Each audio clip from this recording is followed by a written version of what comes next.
நமது கலாச்சாரம், நமது பண்பாடு எப்போதும் நம்முடன் நீடித்து இருக்கும். பாரத தேசத்தின் மகோனதமான புராண இதிகாசங்களை முழுமையாக அறிந்து கொள்ள subscribe Tilak. A wide range of LED lights for indoor and outdoor use. GR Lights make India bright.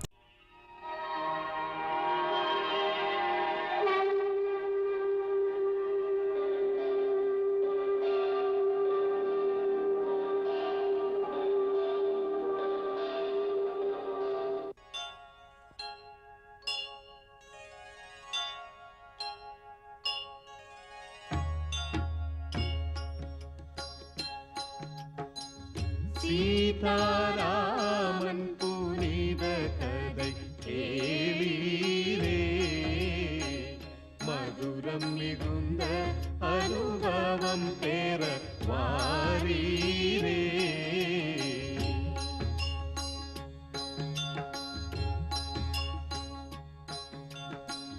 கருத்துகள் நிறைந்திடும் காவியம் காணீரே, கடமை பண்பின் உயர்வினை பாரீரே.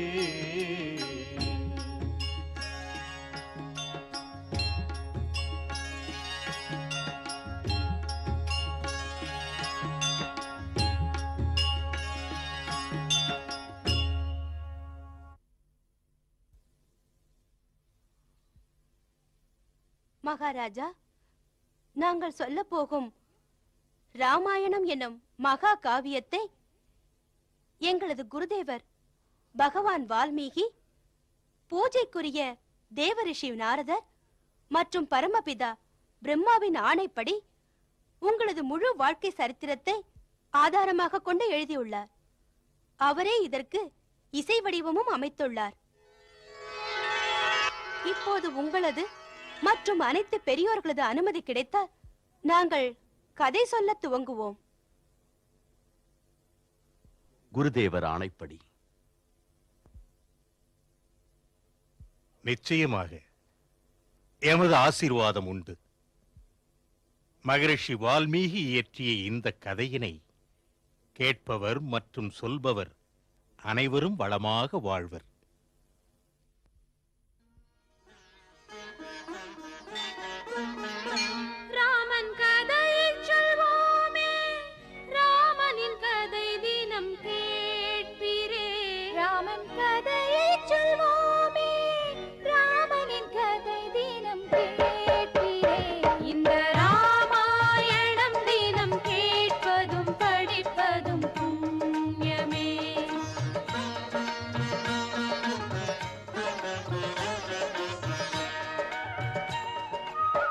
जम्बूद्वीपं वरदकण्डं आर्यावर्तं भारतवर्षं तन्निल नगर ஒன்று அதன் பெயர் அயோத்தி என்பாரே.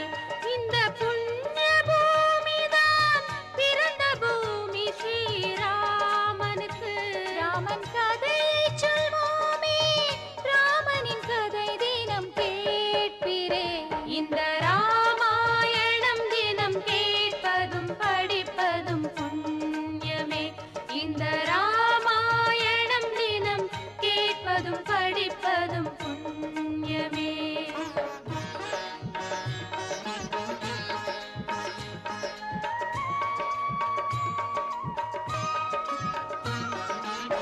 ரகுகுலத்தின் ராஜா தர்மாத்மா, சக்கரவர்த்தி தசரதன் புண்ணியாத்மா, குழந்தையை வேண்டி யாகம் ஒன்று செய்தார். அற்புத யாகத்தின் பலனை பெற்றார். மைந்தர் நால்வர் மன்னருக்கே பிறந்தாரே, ரகுகுல பெருமைக்கு பெருமைகள் சேர்க்க. நான்கு பிள்ளைகளில் மூத்தவன் தான் ராமன், பரத சத்ருகணன் லக்ஷ்மணன் எனும் தம்பி. குரு வசிஷ்டருடன் நால்வரும் சென்றனர் குரு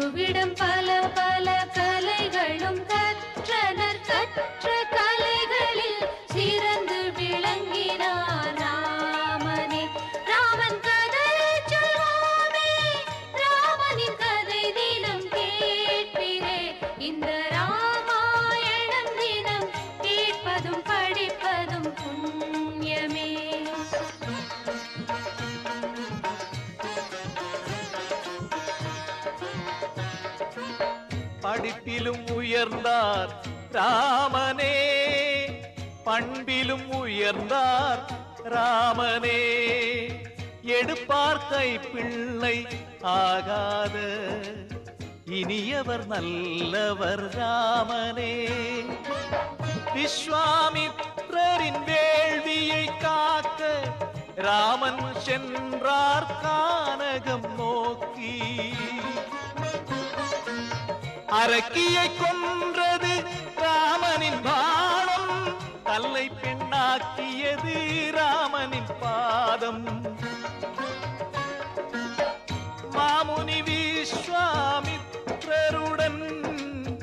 ராமலக்ஷ்மணரும் சென்றனர். சீதையின் சுயம்வரம் பார்க்கவே வந்தனர் மிதிலை நகரமே.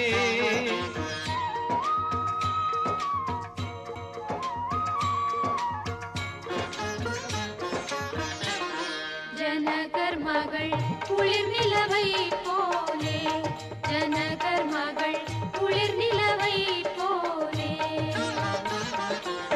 சீதையின் அழகில் ஸ்ரீராமன் மயங்க உணர்வால் இணைந்தாரே, ஜனகர் மகள் குளிர் நிலவை போலே. ஜனகராஜனின் திருமகளை அடைவதற்கோர் நிபந்தனை, வீரனவன் சிவதனுசை எடுத்து முடித்திட வேண்டும் அவன். வந்தவர் கண் சிவ தனுசின் மேல், சபையோர் கண் ஸ்ரீராமனின் மேல். ராமன் அன்பின் வடிவையா, சத்தியம் அவனது உயிரையா. எடுத்தார் ஓடித்தார் சிவதனுசை ராமன், சீதையை மணந்தாரே ஸ்ரீ ரகுராமன். திருமண மாலை இது சுபவேளை, ஜனகனின் திருமகள் ராமனை மணந்த அந்நாள் பொன்னாள் என்று எல்லோருமே கொண்டாடினரே. ராமன் கதையை சொல்வோமே, ராமனின் கதை தினம் கேட்பிரே. இந்த ராமாயணம் தினம் கேட்பதும் படிப்பதும் புண்ணியமே.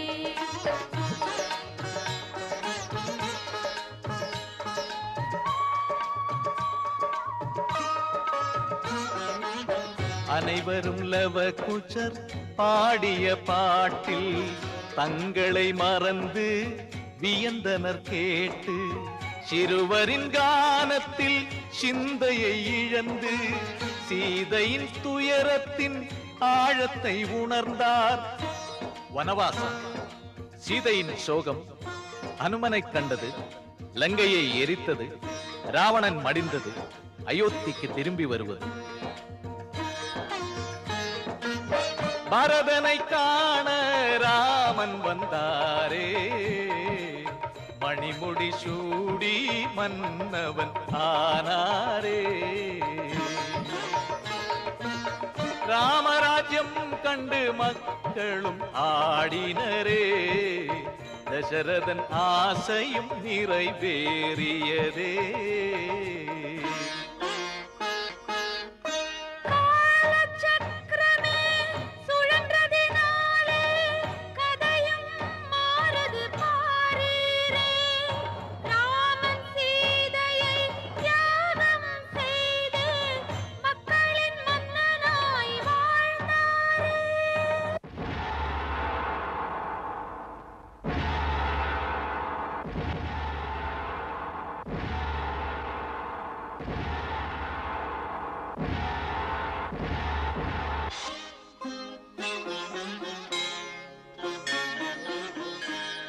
அரண்மனையில் மன்னன் செய்தது கொடுமைதானே, தீயினும் தூய சீதையை மன்னன் பிரிந்தது நெறிதானா.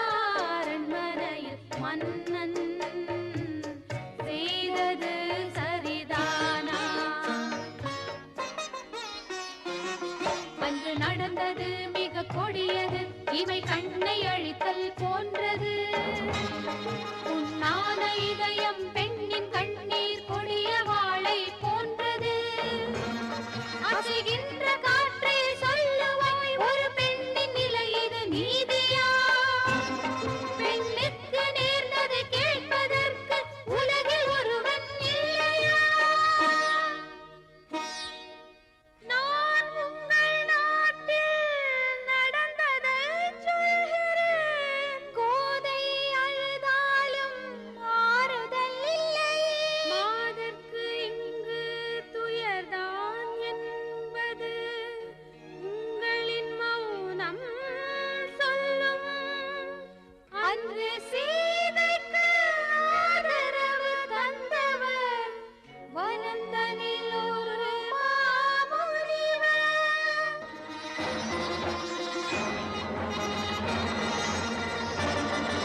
ஒரு ராஜாவின் திருமகள், ஒரு ராஜாவினுடைய மருமகள், அயோத்தியின் சக்கரவர்த்தியின் மனைவி அவள். அந்த மகாராணி சீதை வன வாழ்க்கை துன்பத்தை தனிமையில் எவ்வாறு கழித்தாள்? தன் பெற்றோரின் கௌரவம், தன்மானம் இரண்டையும் காத்துக்கொள்ள எந்த ஆதரவும் இல்லாமல் எப்படித்தான் அவள் வாழ்ந்திருப்பாள்? பாவம், அவள் விறகு வெட்டினாள், பிள்ளைகளை காப்பாற்ற உழைத்தாள், அவள் படாத பாடுபட்டாள். தான் பெற்ற குழந்தைகளுக்கு வாழ்க்கைக்கு வளம் தரும் கல்விக்காக எங்கே செல்ல? தாய்படும் பாடு எத்தனை கொடிது! ஜனகரின் திருமகள் வாழ்ந்த நாள் காட்டில் அந்த ராணி ஓய்வு இன்றி உழைத்துக் கொண்டிருந்தாள். உல்லாச அரண்மனையில் 1000 சேவகர்கள் தொண்டு செய்ய வாழ்ந்த சீதை தொண்டு செய்து வாழ்கிறாள். தங்கக் கட்டில் மீது மலர் மெத்தையில் உறங்கியவள் இன்று வெறும் தரையில் உறங்குகின்றாளே. ராஜமரியாதையுடன் தங்கத் தட்டில் உண்டவள் தானே கையால் நெல்லு குத்தி சமையலும் செய்கின்றாள். காட்டுக்குள்ளே சென்று அவள் வீட்டுக்கு அடுப்பெரிக்க கஷ்டப்பட்டு கை புண்ணாகி கண்ணீரில் மிதக்கின்றாள். வெட்டிய விறகுகளை தோளிலே சுமந்து கொண்டு குழந்தைகளும் சுமக்க காட்டிலே நடக்கின்றாள். ஞாபகங்கள் பின்னே செல்ல வாழ்ந்த அந்த நாட்களை தன்னந்தனியாய் அமர்ந்து எண்ணி எண்ணி பார்க்கின்றாள். காட்டிலே விறகெடுக்க கால்வலிக்க சென்று வந்து வீட்டிலே உணவு செய்ய மாவு அரைக்கின்றாள். ராஜமகள் பாடும் பாடி ரோஜா பூவில் முல்லை போல யாருக்குத்தான் புரியும், யாரிடத்தில் சொல்லுவோம்? பெண் குலத்தின் பொன்விளக்கு இன்று படும் துன்பத்திற்கு சீர வழி என்னவென்று சொல்ல யாரும் இல்லையே.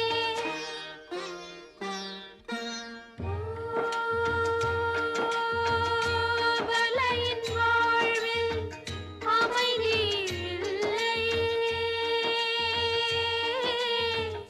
அன்புருவே ஸ்ரீராமா சொல்வீரே.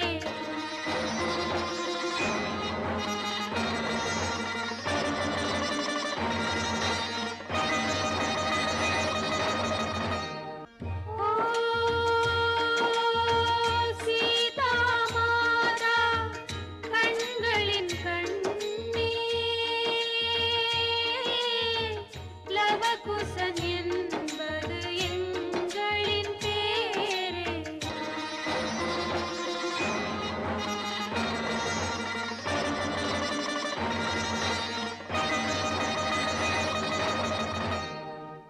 துன்பத்தில் மூழ்கிய சீதையின் கதை இதையே. ராமனின் கதை ராமாயணம் என்பாரே.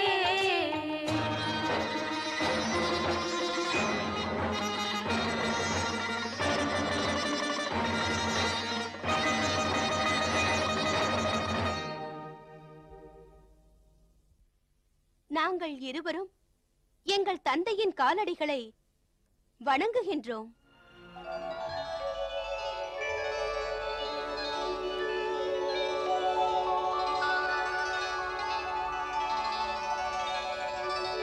அதோடு அன்று காட்டில் ஏதேனும் அவமரியாதையாக நடந்திருந்தால் அதற்காக நாங்கள் மகாராஜாவிடம் மன்னிப்பு கேட்கிறோம்.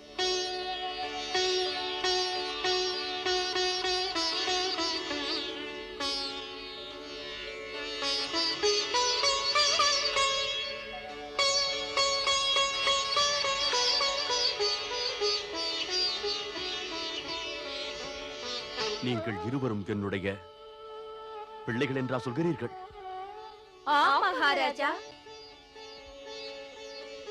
அதற்கு ஆதாரம்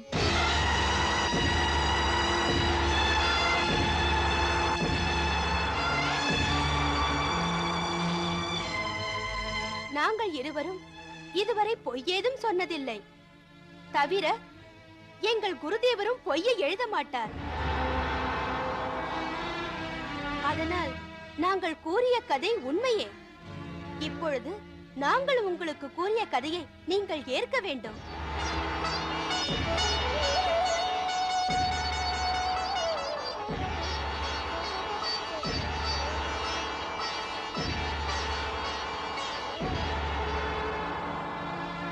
நீங்கள் சொல்வதை உண்மை என்பதை ஏற்க மறுக்கவில்லை. ஆனால் அயோத்தியாவின் ராஜகுமாரன் என்று கூறுவதற்கும் இத்தனை பெரிய ராஜ்யத்தின் ஆளும் அதிகாரத்தை பெறவும் அந்த உண்மையை நிரூபிக்க வேண்டும். மக்கள் இதற்கு ஆதாரம் கேட்பார்கள்.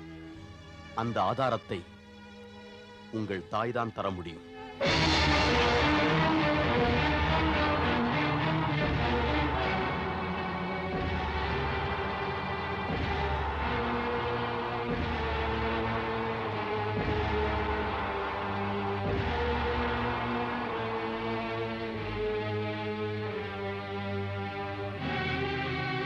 மகாராஜா சரியாகவே சொல்கிறார். மகாராணி சீதாதான் இதற்கான ஆதாரத்தை தர வேண்டும்.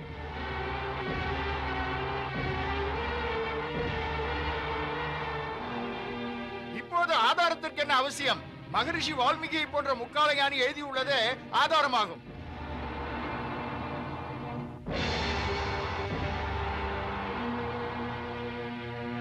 இனி மகாராணி சீதாவை மரியாதையோடு அழைத்து வந்து அவர்களை மீண்டும் சிம்மாசனத்தில் அமர வைக்க வேண்டும்.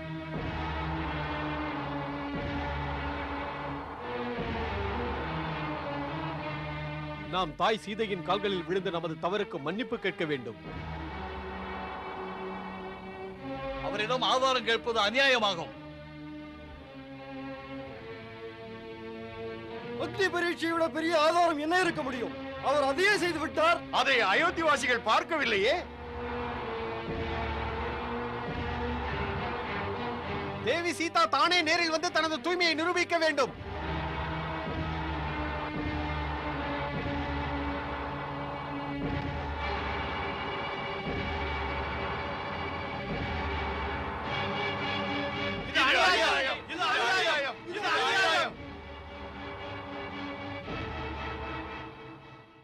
மங்களம் தருபவள் மாதா சீதை, மன்னவன் ராமனின் அன்பு போதை.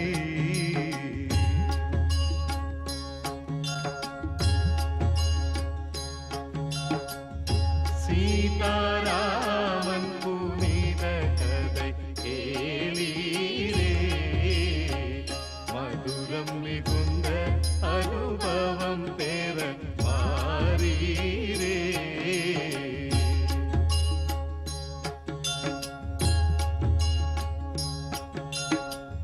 கருத்துகள் நிறைந்திடும் காவியம் காணீரே, கடமை